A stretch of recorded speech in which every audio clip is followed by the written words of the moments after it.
annoying because I would go to the only surface in the whole house that was available for work, and I'd be typing on my laptop. And this was a guy who was, he had been tamed by old age essentially, and he was now in a wheelchair. But when he was younger, in like the 80s, there's a picture of him, this huge moose. He was a real old Vermonter, and I'd be cooking in the kitchen, and Stanley would sort of like complain that, oh, I wish we could still do like, at the fair we could go grease a pig and wrestle a pig. This is the kind of guy he was.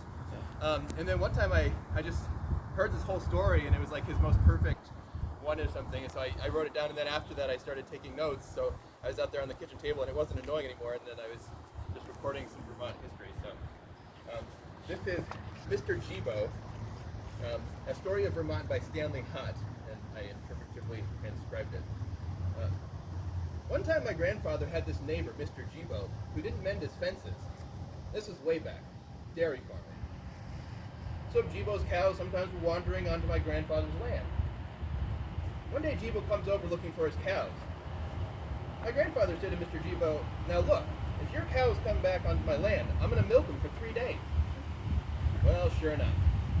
Next week, Gebo's cows were on my grandfather's land, so he kept them and milked them for 3 days. And then he says to Mr. Gebo, "Now look, if your cows come back, I'm going to keep them and milk them for a fortnight." But Gebo still didn't fix his fences. Gebo's cows came back. And just like he said, my grandfather kept those cows for 2 whole weeks and milked them. After that, Gebo fixed his fences. The two men understood one another.